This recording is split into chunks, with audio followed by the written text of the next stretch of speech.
मकर संक्रांत संपली, पतंग उतरले, पण मृत्यूची धार अजूनही हवेत आहे.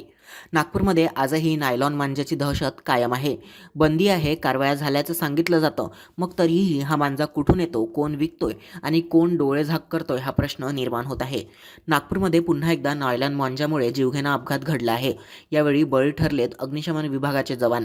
नागपूरच्या लकडगंज फायर स्टेशनमध्ये प्रमुख अग्निशामक विमोचक म्हणून कार्यरत असलेले गोविंदा बावने ड्युटी संपवून दुचाकीने घरी परतत असताना सायंकाळच्या सुमारास कमाल चौक परिसरात हा अपघात घडला. प्रतिबंधित नायलॉन मांजा अचानक त्यांच्या गळ्यात अडकला आणि क्षणातच गळा खोलवर कापला गेला, ज्यामुळे मोठ्या प्रमाणात रक्तस्राव झाला. जवान रक्तबंबाळ अवस्थेत रस्त्यावर कोसळले. सुदैवाने वाहनावरील नियंत्रण त्यांनी गमावले नाही. मात्र जखम इतकी गंभीर होती की उपस्थित नागरिकांनी तात्काळ मदतीसाठी धाव घेतली. त्यांना गंभीर अवस्थेत जवळच्या रुग्णालयात दाखल करण्यात आलं आहे. सध्या त्यांची प्रकृती चिंताजनक असल्याची माहिती आहे.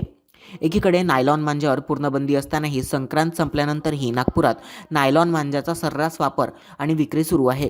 पोलीस प्रशासनाने नायलॉन मांजा वापरताना कोणी आढळल्यास थेट पोलिसांना कळवा असे आवाहन केले आहे.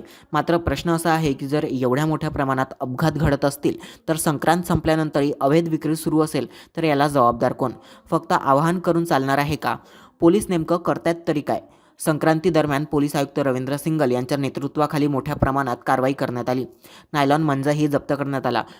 पण त्यानंतरही जर असे अवैध धंदे सुरू असतील आणि जनतेचा जीव धोक्यात येत असेल तर प्रशासनाची पुढील कारवाई नेमकी कधी हा प्रश्न आज संपूर्ण नागपूर विचारत आहे.